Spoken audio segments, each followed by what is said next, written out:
Now in last class हम लोग देख रहे थे, we already discussed about instruction format, operand field and then classification of instructions. उसमें हम लोग जीरो एड्रेस इंस्ट्रक्शन देख रहे थे। तो जीरो एड्रेस इंस्ट्रक्शंस में बेसिकली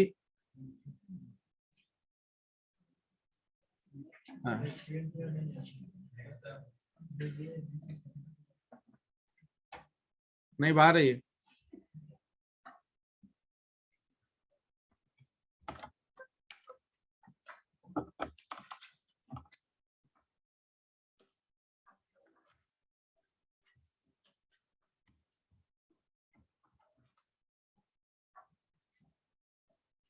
तो इसमें हम लोग दो फैक्टर डिस्कस किए थे कि किसी भी टाइप ऑफ इंस्ट्रक्शंस को जब हम लोग डिस्कस करते हैं तो इसमें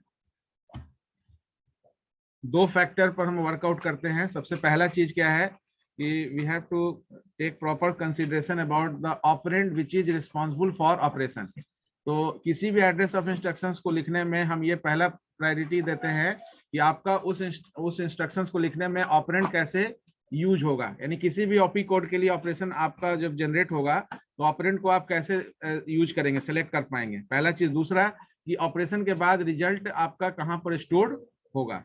ये दो फैक्टर था जिसको हम लोग जीरो एड्रेस इंस्ट्रक्शंस में डिस्कस किए। जीरो एड्रेस इंस्ट्रक्शंस में दो चीज हम लोग डिस्कस किए। पहला चीज कि आपका जो ऑपरेंड है वो इम्प्लिसिट मैनर में आपका सेलेक्ट होता है। तो इम्प्लिसिट मैनर का कहने का मतलब है कि ऑपरेंड अवेलेबल जो आपका है टॉप -1, यानी टॉप से ठीक पहले जो ऑपरेंड है वो पहला ऑपरेंड बनता है, और जो टॉप पर है वो आपका दूसरा ऑपरेंड बनता है, और उन दोनों ऑपरेंड के बीच में जो भी ओपी कोड जनरेट हुआ है जिस ऑपरेशन के लिए वो ऑपरेशन परफॉर्म होता है, पहला चीज। दूसरा चीज कि जो रिजल्ट है, result is stored in stack itself. That means कि storage area for storing the result is the stack itself. No other registers और other memory location is needed to allocate the final or intermediate result. Now next we have to discuss कि whenever ये भी आपका clear है कि zero address instructions किस computer के लिए है। तो you just mention in note when we discuss the types of computer, तो वहां पर ये चीज आपका हम लोग क्लैरिफाई फिर करेंगे कि जीरो एड्रेस यूज होता है। तो नोट में लिख लीजिए कि जीरो एड्रेस इंस्ट्रक्शंस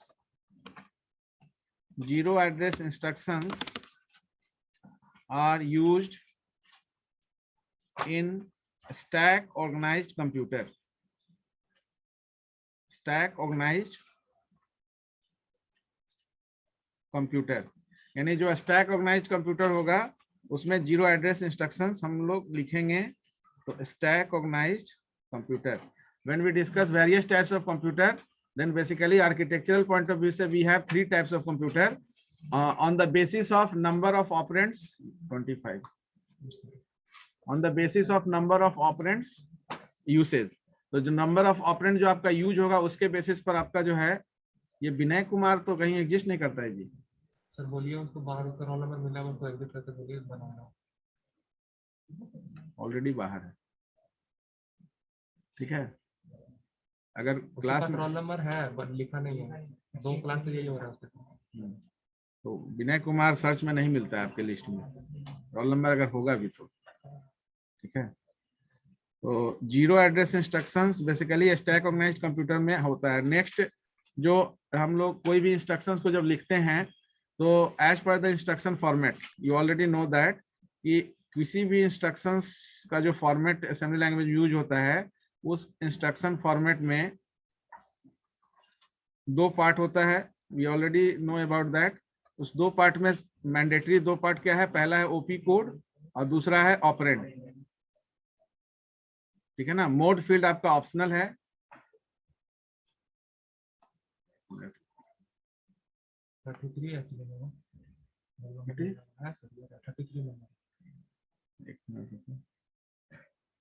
कितना है इसका?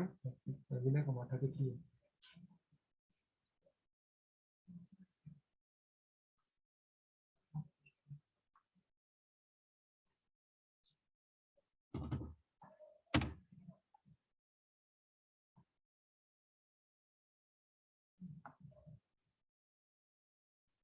तो इंस्ट्रक्शन फॉर्मेट में मोड फील्ड आपका ऑप्शनल होता है। इंस्ट्रक्शन फॉर्मेट के बेसिस पर जब हम जीरो एड्रेस इंस्ट्रक्शन लिखेंगे तो we need to consider op code and then operand. तो according to instruction we just take one example. Suppose this is the example x is equal to a plus b। ये simple एक expression है। इसको zero address में अगर लिखना हो तो जीरो एड्रेस में लिखने के लिए सबसे पहले तो x equal to a plus b में आपका ऑपरेंड कौन है जिस पर ऑपरेशन हो रहा है। ऑपरेशन कोड किसके लिए जनरेट होगा, प्लस के लिए। x क्या है, स्टोरेज एरिया। दैट मीन्स आपका फाइनल रिजल्ट x में स्टोर हो रहा है। ऑपरेशन में कौन पार्टिसिपेट कर रहा है, a और। तो ओपी कोड फील्ड किसके लिए होगा। तो यहाँ दो फैक्टर आपका, सबसे पहले OP code field. OP code field के अंदर क्या क्या हो सकता है हम लोग डिस्कस किए थे, डेटा ट्रांसफर, डेटा मैनिपुलेशन और प्रोग्राम कंट्रोल इंस्ट्रक्शंस। तो इन तीन में से इस एक्सप्रेशन को इवेल्युएट करने के लिए प्रोग्राम कंट्रोल यानी किसी तरह का सिलेक्शन या आइट्रेशन जॉब नहीं हो रहा है यहाँ, यानी कि किसी तरह का कंट्रोलिंग इंस्ट्रक्शंस को कंट्रोल करने का कोई इंस्ट्रक्शन हमने यूज नहीं कर रहे हैं। दूसरा data man, all are the part of op code field. Data manipulation के लिए यहाँ क्या यूज हो रहा है, प्लस हो रहा है केवल। तो इस प्लस के लिए क्या है, ऐड। क्लियर है। डेटा ट्रांसफर करने के लिए जो जीरो एड्रेस है, यानी कि हम लोग जो इसका इंस्ट्रक्शन लिख रहे हैं जीरो एड्रेस, इसमें डेटा ट्रांसफर करने के लिए दो इंस्ट्रक्शन यूज होता है, पुश और। ये आपका इतना ओपी कोड फील्ड हुआ। दूसरा सेक्शन हमको कंसीडर करना होगा ऑपरेंड। अब ऑपरेंड आप जानते हैं कि ऑपरेंड आपका कहां हो सकता है, मेमोरी लोकेशन और दूसरा रजिस्टर। रजिस्टर का जरूरत कब पड़ेगा, जब हमको स्टोर करने के लिए अलग से कोई लोकेशन चाहिए। लेकिन यहाँ रजिस्टर का जरूरत नहीं है अभी जीरो एड्रेस के केस में। क्यों, क्योंकि आपका जो रिजल्ट है वो स्टैक इटसेल्फ स्टोर कर रहा है। तो चूंकि रजिस्टर का जरूरत नहीं है, तो इस केस में मेमोरी लोकेशन हम लोग देखेंगे। तो मेमोरी लोकेशन में अब यहाँ देखेंगे इस एक्सप्रेशन में ऑपरेंड क्या यूज हो रहा है। ऑपरेंड यूज हो रहा है ए और बी, रजिस्टर का यूज अभी तक नहीं हो रहा है। तो ये आपका पूरा सेट तैयार हो गया, ओपी कोड फील्ड और operand. Now you are in a position to perform operation. लेकिन पोस्टफिक्स इवैल्यूएशन यानी कि आपका जो एक्सप्रेशन है, हम लोग लास्ट क्लास में भी डिस्कस किए थे कि कोई भी एक्सप्रेशन को मैथमेटिकली तीन तरह से रिप्रेजेंट किया जाता है, on the basis of placement of operator along with operand. तो यहाँ पर आपका जो ऑपरेंड ए बी है उसके बीच में, यानी कि operator is placed in between A B, that means it is infix notation. Whenever we place operator before the operand, then it is prefix, and whenever we place operator after the operand, it become postfix. तो your zero address instruction यानी जो stack organized computer जो zero address instruction execute करता है वो आपका जो है postfix expression को evaluate करता है। तो सबसे पहले हमको इसका क्या करना होगा, postfix form। तो postfix form इसका क्या हो जाएगा, अब जैसे निकाले थे हम लोग a प्लस बी है, तो पोस्टफिक्स करना है तो इसको आउट करेंगे, तो ये हो जाएगा हमारा ए बी प्लस। तो आपका पोस्टफिक्स एक्सप्रेशन क्या हो गया, ए। ये पोस्टफिक्स इसलिए करते हैं कि scanning process left to right scan. तो स्कैनिंग प्रोसेस जो लेफ्ट टू राइट होगा उसके लिए इनफिक्स नहीं, हमको पोस्टफिक्स एक्सप्रेशन चाहिए होगा। तो ये पोस्टफिक्स एक्सप्रेशन मिलने के बाद सबसे पहला चीज क्या करेंगे कि अब इसी फॉर्मेट को फॉलो करना है। ओपी कोड एक होगा सेक्शन कॉलम और एक सेक्शन होगा ऑपरेंड, और नेक्स्ट सेक्शन इसका समरी हम दिखाएंगे कि एक्चुअल में summary is what the comment, कि what actual process is going on whenever you are writing certain instructions. तो आप जब इंस्ट्रक्शन लिख रहे हैं तो क्या हो रहा है। तो जब स्कैनिंग स्टार्ट करेंगे तो ए और बी है, यानी कि सबसे पहले क्या होगा, पहला स्टेटमेंट क्या होगा, पुश। ये पुश क्या है, ओपी कोड।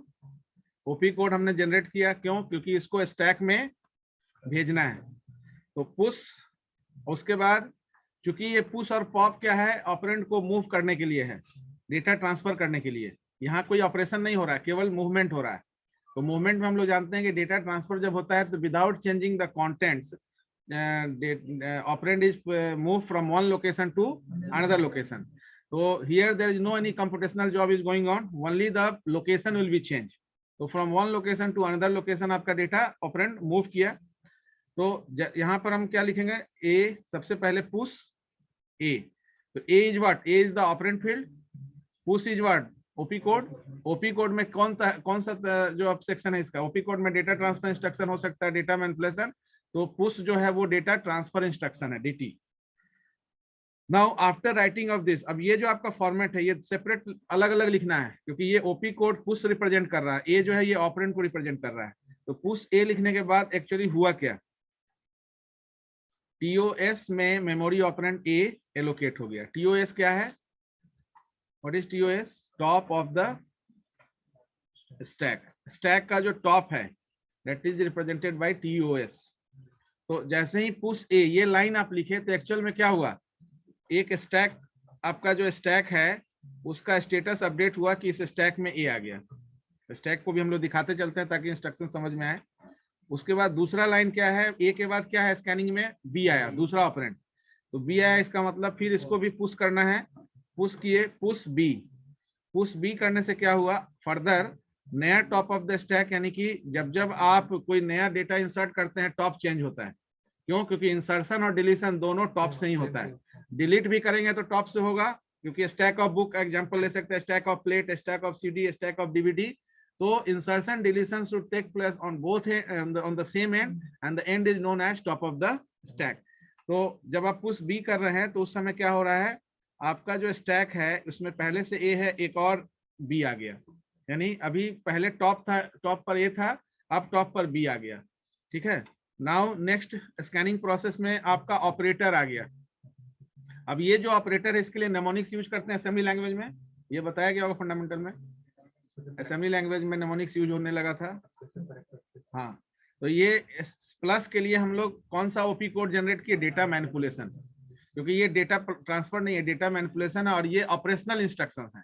डेटा ट्रांसफर आपका ऑपरेशनल इंस्ट्रक्शन नहीं है, वो केवल location movement of the particular movement instruction बोल सकते हैं, लोकेशन चेंज करने के लिए यूज होता है।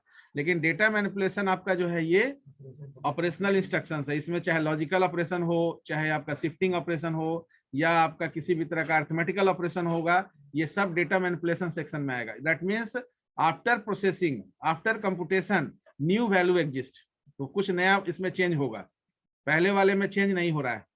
तो यहाँ पर प्लस के लिए नेमोनिक्स यूज हुआ ऐड। तो अब now this add is call, तो जैसे ही ऑपरेशनल इंस्ट्रक्शन, ये हम लोग डिफाइन किए थे कि ऑपरेशनल इंस्ट्रक्शंस के लिए कोई ऑपरेंड देने का जरूरत नहीं होता है, तो ऑपरेंड ऑटोमेटिकली सिलेक्ट होता है। तो ऑपरेंड ऑटोमेटिकली कैसे सिलेक्ट होगा, इम्प्लिसिट मैनर में, स्टैक का जो लास्ट 2 ऑपरेंड है उसको सिलेक्ट करेगा। उसमें पहला ऑपरेंड कौन बनेगा ये भी आपको पता है, पहला ऑपरेंड आपका बनेगा जो टॉप -1 पर होगा, और जो दूसरा ऑपरेंड बनेगा जो टॉप पर होगा। तो जैसे ही ऐड कॉल हुआ तो यहाँ पर स्टैक में क्या हुआ, स्टैक में 2 काम हुआ। पहला काम हुआ कि लास्ट 2 ऑपरेंड पर वो ऐड जो है ऑपरेशन परफॉर्म हुआ, और दूसरा क्या हुआ कि जो रिजल्ट नया आया वो स्टैक में स्टोर हो गया। तो यहाँ पर एक्चुअली क्या हुआ, एम मेमोरी ऑपरेंड ए प्लस मेमोरी ऑपरेंड बी, और नया स्टैक का स्टेटस क्या हो गया, ए प्लस बी। ये जो ए था टॉप -1 पर वो पहला ऑपरेंड बना, बी आपका टॉप पर था वो दूसरा ऑपरेंड बना। इन दोनों के बीच में ये ऐड ऑपरेशन परफॉर्म हुआ और स्टैक में ही result A plus B store हो गया। यहाँ तक क्लियर है। इसके बाद नेक्स्ट आपको क्या चाहिए कि जो ए प्लस बी स्टैक में है उसको एक्स में आपको स्टोर करना है, साइन करना है। तो एक्स में साइन करने के लिए क्या है, push is used to insert data operand inside the stack and pop is used to retrieve the data from that stack. तो अब पॉप करके कहाँ रखेंगे आप, तो चूंकि x equal to A plus B है तो पॉप करके हम कहाँ रखेंगे, x में। तो पॉप x लिखने का मतलब कि मेमोरी ऑपरेंड x में whatever top of the stack you have that is transferred to memory operand x। इसका मतलब कि ये लाइन लिखने से आपका स्टैक क्या हो गया, एम्प्टी। यहाँ से स्टैक से बाहर निकल गया ए प्लस बी और स्टैक आपका क्या हो गया, खाली हो गया। खाली होने का मतलब है once the stack is vacant that means another instructions are allocated over there। तो जब तक स्टैक खाली नहीं है दूसरा इंस्ट्रक्शन वहां नहीं जाएगा। तो अब यहाँ से ए प्लस बी आपने एक्स में स्टोर कर लिया है, स्टैक खाली है तो दूसरा इंस्ट्रक्शंस को स्टैक में आप भेज सकते हैं। तो नाउ यहाँ पर हम लोग एनालाइज किए LOC।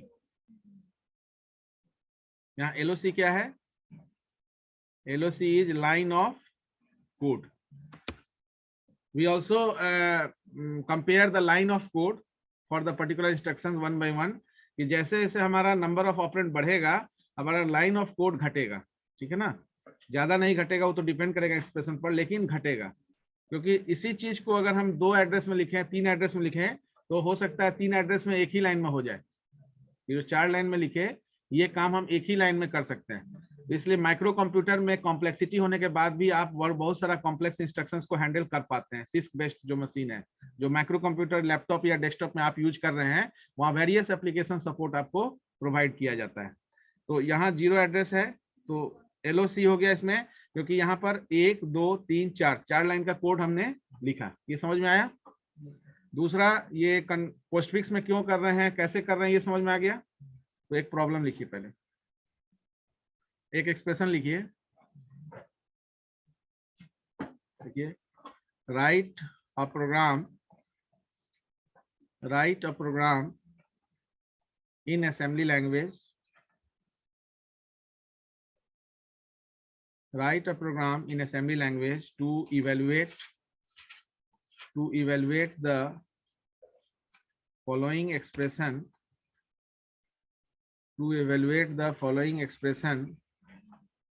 using instruction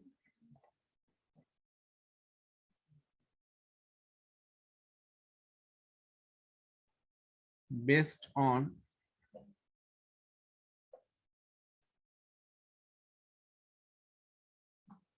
instruction based simply directly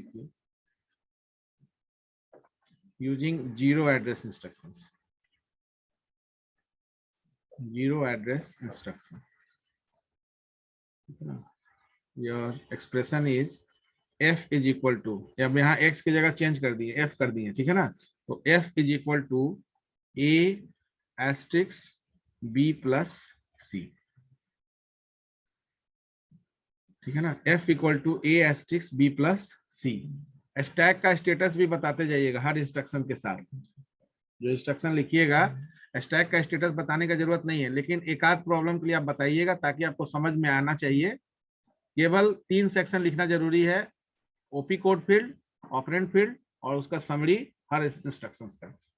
तो a इंटू बी प्लस सी में सबसे पहले आपको क्या करना पड़ेगा कि a इंटू बी प्लस सी में एडिशनल पैरेंथेसिस लेकर पोस्टफिक्स में इसको कन्वर्ट करना होगा। तो पोस्टफिक्स में कन्वर्ट करने के लिए ये और ये पूरा बाहर गया, तो आपका क्या हो गया एक्सप्रेशन। ये आप करने प्रैक्टिस करिए। ए बी सी पहले क्या आया है प्लस एंड देन एस्ट्रिक्स, तो ये आपका हो गया postfix. Before writing the push and pop as well as the operand, just list out all the OP code field and operand field in each and every problem. जैसे आप data type declare करते हैं उसी तरह से सबसे पहले आप यहाँ पर ये तय करिए कि इस एक्सप्रेशन को सॉल्व करने के लिए कोड को हमको सबसे पहले ओपी कोड क्या क्या लेना होगा। तो यहाँ पर आप ओपी कोड फील्ड में केवल DT और DM ही दिखाइएगा। DT मोर और लेस 0 एड्रेस के लिए सब में पुश और पॉप ही यूज होगा। DM आपका वेरी करेगा एक्सप्रेशन टू एक्सप्रेशन। तो ये पहले मेंशन करना है ये चीज। दूसरा चीज ये चीज मेंशन करना ताकि ये चीज आपको समझ में आए कि इसका इंपॉर्टेंस क्या है, क्योंकि यही 2 पार्ट आपका इंस्ट्रक्शन फॉर्मेट में रोल प्ले करता है। तो ओपी कोड यहाँ पहले लिखिए। ओपी कोड में डेटा ट्रांसफर क्या यूज होगा, डेटा मैनिपुलेशन इसमें कौन सा यूज होगा, नेमोनिक्स। ऑपरेंड फील्ड में देखिए कि इसमें कौन कौन सा ऑपरेंड है, तो ऑपरेंड फील्ड को भी कैटेगराइज कर दीजिए कि मेमोरी लोकेशन में क्या यूज होगा। ये आपको पता है कि यहाँ रजिस्टर एडिशनल यूज नहीं हो रहा है क्योंकि स्टैक इटसेल्फ एक रजिस्टर है, तो अलग से कोई रजिस्टर का जरूरत नहीं है। तो फिर भी लेकिन यहाँ मेंशन करिएगा ताकि ये चीज आपको समझ में आए कि ऑपरेंड फील्ड में 2 तरह का ऑप्शन है डेटा को रखने का, या तो आप रजिस्टर में रख सकते हैं या तो किसी मेमोरी लोकेशन में। तो ये डिफरेंशिएशन हर प्रॉब्लम में पहले करना है। ये क्लियर है? इसके बाद आपको कोड लिखना है। कोड लिखने में ये पोस्टफिक्स एक्सप्रेशन को यूज करना है केवल 0 एड्रेस में। बाकी 1 2 3 में आप जो एक्सप्रेशन है उसके में जो ऑपरेटर है उसका प्रायोरिटी के बेसिस पर आप उसको सॉल्व करेंगे। जैसे जैसे बॉडमास फॉलो करते हैं या किसी भी लैंग्वेज में प्रायोरिटी देते हैं precedence and associativity of operator, तो उसी ऑपरेटर प्रेसिडेंस के बेसिस पर आप एक्सप्रेशन को हैंडल करेंगे। It is clear? Now completed. इसको पूरा कीजिए। डेटा ट्रांसफर में क्या होगा पता है आपको? पुश और पॉप। और डेटा मैनिपुलेशन में यहाँ पर दो चीज है, एक ऐड दिख रहा है और एक मल्ट।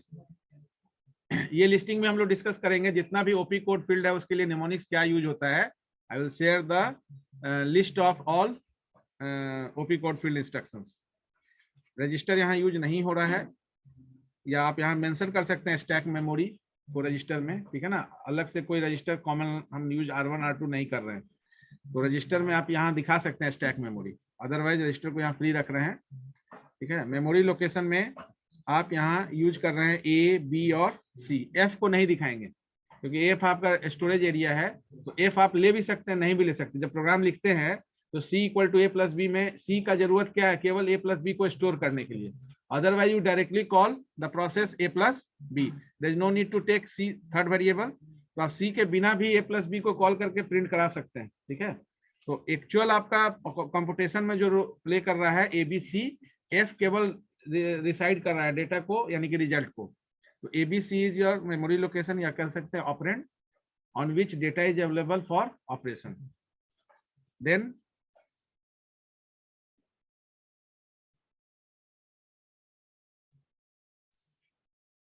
इसके बाद लिखिए आप। अब इसके बाद आपको पता है कि स्कैनिंग लेफ्ट टू राइट करना है। पोस्टफिक्स फॉर्म आपका है, तो next you write postfix form. तो पोस्टफिक्स फॉर्म क्या है इसका? पोस्टफिक्स फॉर्म है ABC प्लस एस्ट्रिक्स। तो लेफ्ट टू राइट स्कैन करना है आपको, left to right scanning. Left to right scan करके जहां ऑपरेंड आ रहा है पुश करना है। ऑपरेटर जैसे आएगा उसके लिए निमोनिक्स आप डेटा मैनिपुलेशन इंस्ट्रक्शन यूज करेंगे, फिर उसका स्टेटस दिखाएंगे राइट साइड। यहाँ पर आपको ये कवर नहीं करना है कि पैरेंथेसिस का काम पहले करना है, ठीक है ना। वैसे भी आप कर सकते हैं, लेकिन फिर वहां पर कंसीडरेशन करना पड़ेगा। पोस्टफिक्स में आपको कुछ करना नहीं है, केवल लेफ्ट टू राइट स्कैनिंग करते जाना है। ऑपरेंड आएगा तो पुश करते जाना है, ऑपरेटर आएगा तो उसके लिए निमोनिक्स यूज कर लेना है।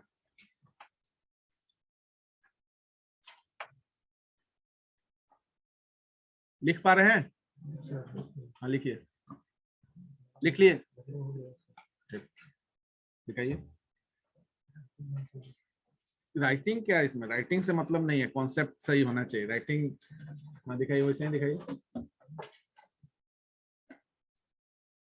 देखो ये जो लिख रहे हो तुम ओपी कोड और ऑपरेंड दोनों में गैप दिखाओ।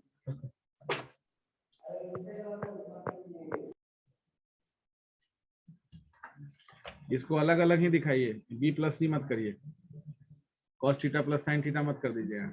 MB memory operand B plus memory separate दिखाइए। F में यहाँ क्या किए हैं? पॉप F, ठीक है, ठीक है। लाइए यहाँ खाली सेपरेट दिखा दो। गुड।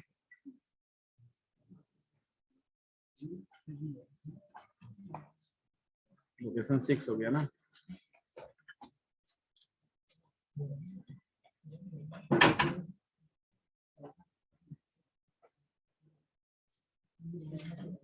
देखिए यहाँ F लिए, ध्यान देखिए, जानबूझ के हम F दिए। अगर F लिखना है तो यहाँ F न लिखोगे। वहां X परमानेंट नहीं है, परमानेंट फिक्स नहीं करना है कि X लेना है। इससे क्या होगा? आप हैबिचुएटेड हो जाएंगे। That's why I change the result residing area. X के जगह हमने F इसलिए लिया है। तो आप लिख रहे हैं F, ठीक है, यहाँ पॉप F कर रहे हैं, लेकिन वहां लिख रहे हैं MX, वहां कॉपी पेस्ट कर दिए। तो यहाँ भी MF ही लिखिए।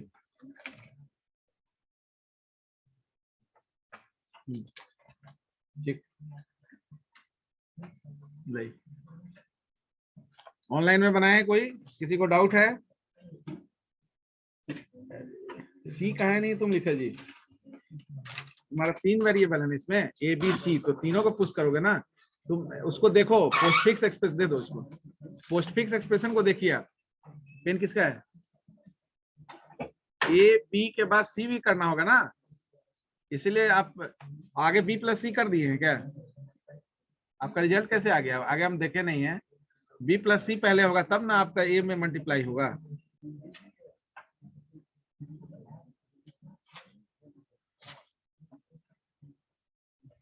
देखिए ऑनलाइन में लिखे हैं कोई? आयुष भारती,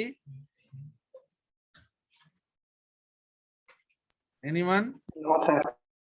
क्या have you any doubt? Any doubt you have? देखो नहीं लिखे हो, देखो यहाँ पर आपको इधर से लेफ्ट टू राइट स्कैनिंग करना है। तो लेफ्ट टू राइट स्कैनिंग करना है तो ऐसा नहीं है कि किसी एक कैरेक्टर को करना है, दो को छोड़ देना है, सबको करना है एक एक करके। तो सबसे पहले आप क्या लिखेंगे? पुश। तो पुश आपका किसके किसके लिए होगा? पुश आपका जो है वो ए बी सी तीनों के लिए होगा, एक एक करके, एक बार में एक ही इंस्ट्रक्शन। तो पुश ए बी सी 3 बार पुश ऑपरेशन परफॉर्म होगा। यानी ये सेपरेशन दिखाइए, ऐसे लिखने का तरीका देखिए, समझिए, क्योंकि आप उस फॉर्मेट को फॉलो कर रहे हैं, इस फॉर्मेट को, ओपी कोड और ऑपरेंड फील्ड को। तो इस फॉर्मेट में ये चीज डिफरेंशिएशन हमको समझ में आना चाहिए कि ये ओपी कोड एरिया है और ये ऑपरेंड एरिया है। देखने से पता चलना चाहिए जीरो एड्रेस है तो ऑपरेशनल इंस्ट्रक्शन में जीरो एड्रेस मतलब कोई ऑपरेंड नहीं दिख रहा है। तो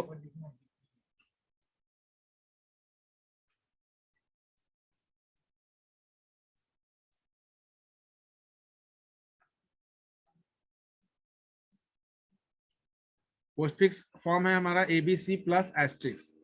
तो A B C plus asterisk, इसको लेफ्ट टू राइट स्कैनिंग करना है। तो सबसे पहले हम लिखे यहाँ पुश, हाँ, और ये पुश A B और C 3 इंस्ट्रक्शन आपका पुश होगा 1 by 1। सबसे पहले पुश A हुआ। पुश A होने का मतलब है कि जो आपका टॉप ऑफ द स्टैक है उसमें मेमोरी ऑपरेंड A प्लेस्ड हो गया। इसका मतलब ये लाइन एग्जीक्यूट होने के बाद आपका स्टैक का स्टेटस क्या होगा? आपके स्टैक में A एलोकेट हो गया। नाउ जैसे ही पुश B किया तो चूंकि इंसर्शन और डिलीशन दोनों टॉप से होता है, तो जैसे ही पुश B किया तो मेमोरी ऑपरेंड B जो है वो अब स्टैक के A के बाद B आपका टॉप पर आ गया। Then top of the stack C जैसे ही किया तो मेमोरी ऑपरेंड C आ गया। यानी स्टैक में A B और C ये तीनों आ गया तीसरे लाइन में। इसके बाद आपका स्कैनिंग प्रोसेस में एडिशन ऑपरेटर आ गया। इस ऑपरेटर के लिए हम लोग नेमोनिक्स यूज करेंगे ऐड। तो ऐड के बाद कोई ऑपरेंड हम नहीं देंगे। तो ऑपरेशन कैसे होगा? तो लास्ट टू ऑपरेंड क्या है? B और C। C और B भी आप बोल सकते हैं, लेकिन B और C इसलिए बोल रहे हैं क्योंकि जिस ऑर्डर में बोल रहे हैं उसी ऑर्डर में हमको ऑपरेंड को लेना है, क्योंकि B exist on top -1। Top -1 कहने का मतलब है जो टॉप से एक पहले हो। तो टॉप पर अभी क्या है? C, तो उससे पहले क्या होगा? B। तो टॉप -1 को अकॉर्डिंग टू डिफिनेशन हम लोग ट्रीट करेंगे पहला ऑपरेंड और टॉप को हम लोग ट्रीट करेंगे दूसरा ऑपरेंड। तो in between this two operand operation is perform. Why we are taking this order? Because अगर मल्टीप्लीकेशन और एडिशन है तब तो कोई दिक्कत नहीं है, कम्यूटेटिव लॉ के बेसिस पर आप AB इक्वल टू BA और A plus B equal to B plus A कर सकते हैं। लेकिन अगर निगेटिव यानी माइनस साइन या आपका डिवीजन हो तब माइनस के केस में A माइनस B और B minus A differently work करेगा। यानी 2 - 3 और 3 - 2 दोनों दो वैल्यू आएगा, एक में -1 आएगा एक में +1 आएगा। तो इसलिए हम ऑर्डर करेंगे इसी तरह से जो यूनिवर्सल हो, जो केवल एडिशन और मल्टीप्लिकेशन के लिए नहीं हो, किसी भी तरह का ऑपरेटर होगा तो ऑर्डर यही फॉलो किया जाएगा। तो जैसे ही ऐड किया गया तो क्या हो गया? टॉप ऑफ द स्टैक में हमारा जो लास्ट टू ऑपरेंड है उसमें से पहला ऑपरेंड आपका बना टॉप -1 पर जो है, दूसरा ऑपरेंड बना जो टॉप पर है, और आपका जो रिजल्ट है वो कहाँ स्टोर हुआ? रिजल्ट इसी स्टैक में स्टोर हुआ, यानी A के ऊपर B plus C। Now after add there is mult. तो मल्ट को कॉल किए तो फिर क्या हुआ? अभी आपका टॉप -1 पर क्या है? A, और टॉप पर क्या है? B plus C। तो जैसे ही मल्ट कॉल हुआ तो हमारा ऑर्डर क्या हुआ? मेमोरी ऑपरेंड A में मल्टीप्लाई हुआ, इसको ऐसे दिखाइएगा, memory operand B plus memory operand C। Clear है ना? इसका मतलब है कि इस स्टेटमेंट को एग्जीक्यूट होने के बाद आपका स्टैक क्या हो गया? आपके स्टैक में A into B plus C ये स्टैक में स्टोर हो गया। ये आपका स्टेटस पहले लाइन का स्टेटस है, ये दूसरे लाइन का स्टेटस है, ये तीसरे, ये चौथा, ये पांचवा लाइन जब लिखे तो आपके स्टैक में a into B plus c stack area में आ गया रिजल्ट के रूप में। अब आपको क्या करना है, फाइनली इस पूरे का रिजल्ट को आपको f नाम के एक्सप्रेशन में रखना है। ये ध्यान रखना है कि आपका एक्सप्रेशन किस तरह के वेरिएबल में स्टोर हो रहा है। अगर f है तो f में आप पॉप कराइए, अगर x है तो x में पॉप कराइए, p है तो p में, ये ध्यान रखना है। ऐसा नहीं कि x, इसलिए हम x को चेंज किए, तो आप यूनिवर्सल समझ लेते कि हमेशा x में स्टोर होगा, समझ रहे हैं ना। जैसे expression c equal to a plus b भी लिख सकते हैं और p equal to a plus b भी लिख सकते हैं। ये डिपेंड करेगा कि हम c वेरिएबल ले रहे हैं या p वेरिएबल ले रहे हैं। तो variable we are taking just for allocation of the final result, otherwise no need to take any variable, you can directly store the result. तो यहाँ पर फाइनली हम लोग क्या लिखेंगे, पॉप, और इस एक्सप्रेशन के अनुसार चूंकि f है इसलिए पॉप कहाँ कराएंगे, f में। तो हमारा मेमोरी ऑपरेंड f में जो भी टॉप ऑफ द स्टैक पर अभी राइट नाउ है a इंटू बी प्लस सी, ये आपका यहाँ से निकलेगा। तो इस लाइन के एग्जीक्यूट होने के बाद आपका स्टैक क्या हो जाएगा, your stack become empty. Now you can mention here कि total line of code to execute this one is 6, यानी कि 1 2 3 4 5 6। क्लियर है, कुछ समझ में आया तो एक और लिखिए क्वेश्चन।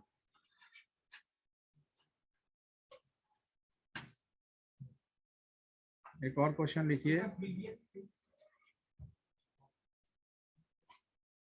और प्रीवियस, तो यही क्वेश्चन लिखिए। राइट अ प्रोग्राम, एक और क्वेश्चन लिखिए। Write a programme in assembly language to evaluate the following expression using zero address instruction. इतना लिख लीजिए पहले, उसके बाद हम एक्सप्रेशन दे रहे हैं, वो तो आपके कॉपी में लिखा हुआ है। Write a programme in, short में लिख सकते हैं, write a programme in assembly language to evaluate the following expression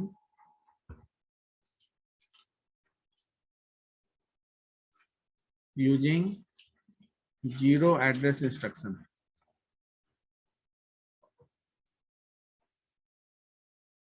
zero address instruction, ध्यान लिखिए। k is equal to a minus b plus सी।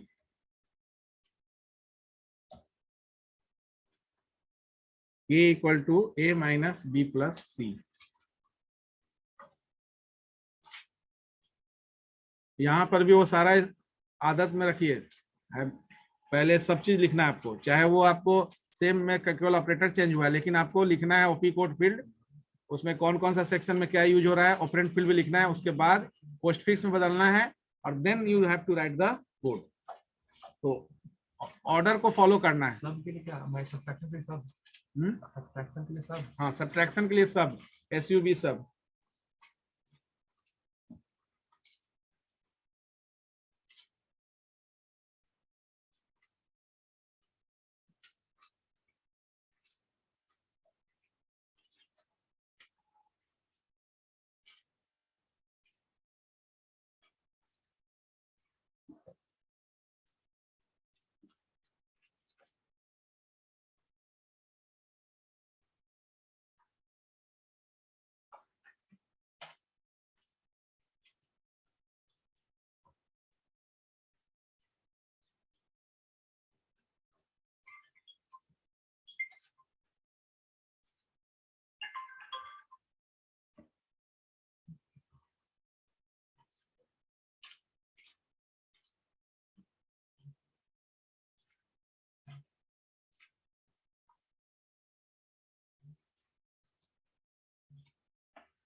हो रहा है ना, ABC, यहाँ क्यों लिख रहे हो ये? और दूसरा नेमोनिक्स जो है कैपिटल लेटर में लिखिएगा। ये क्यों लिख रहे हैं बी प्लस सी, यहाँ नहीं लिखना है, ब्लैंक रखना है।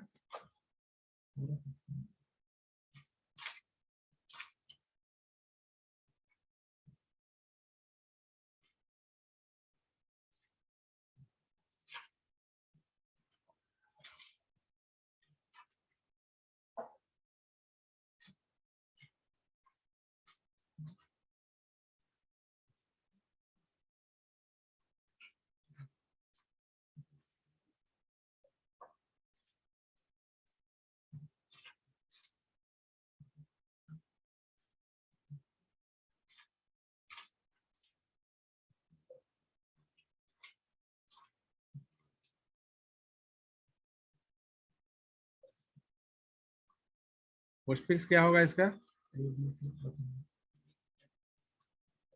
Yes, A B C plus minus, ठीक। क्योंकि पहले ये पैरेंथेसिस का काम होगा, उसके बाद ये माइनस होगा, ठीक है। B plus C and then A minus B plus C, ठीक है। तो कितना, 3 और 2 5, 6 लाइन का होगा, सेम जैसे पहले था, केवल ऑपरेटर चेंज किए, ठीक है।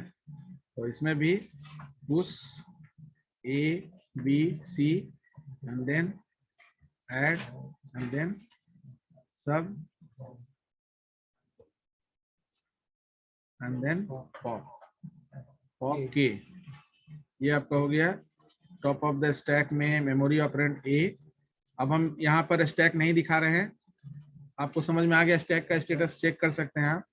Top of the stack memory operand C, और ऐड जब हो रहा है तो last 2 operand memory operand B plus memory operand C, और जब सब हो रहा है तो memory operand A minus memory operand B plus memory operand C, और फाइनली आपका एम के में top of the stack transfer होगा, ठीक है। तो कुछ क्वेश्चंस लिख लीजिए।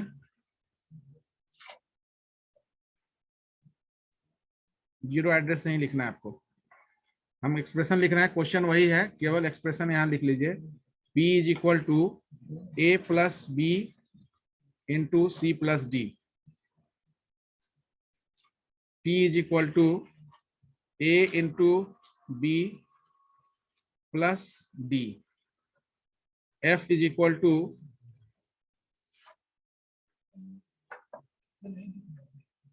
अच्छा,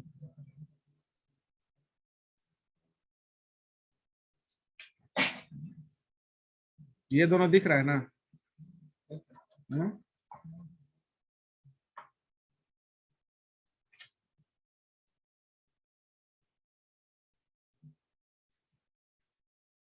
अभी दिख रहा है? S is equal to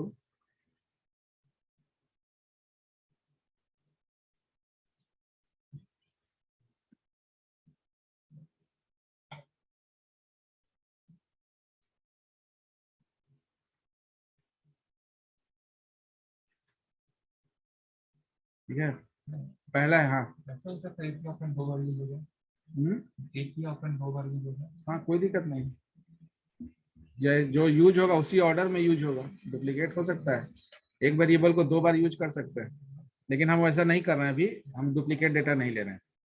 S equal to A B A into B plus C minus D, F equal to D into E minus F.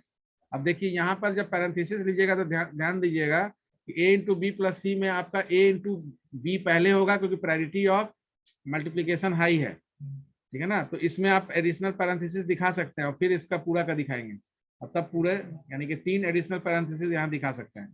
वैसी तरह से यहाँ पर भी आप करेंगे, डी इंटू ई को आप प्रायोरिटी सेट कर सकते हैं, क्योंकि मल्टीप्लीकेशन और माइनस में प्रायोरिटी मल्टीप्लीकेशन का हाई होता है। A plus B into C plus D, ये चीज भी आप, ये तो सेपरेट है तो इसको सेपरेटली कर लेंगे, और उसके बाद फाइनली मल्टीप्लीकेशन को आउट करेंगे तो एक इसका क्या हो जाएगा, A B plus C D plus asterisk, ये होगा ना।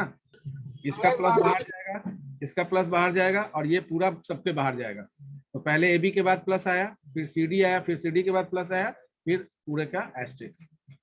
तो इसको पहले तो पोस्टफिक्स में बदलना ही पड़ेगा आपको। तो ये 4 क्वेश्चन करिएगा। 3 4 लिख लो। P equal to A plus B, यहाँ लिख लेते हैं। 3 में है P इज इक्वल टू, यहाँ दिख रहा है A plus B into C plus D, और 4 में है T equal to A into B plus D. ये आपका 3 4 है।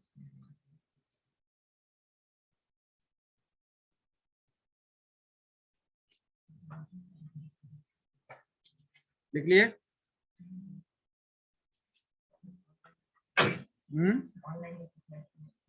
ऑनलाइन? अच्छा, एक मिनट।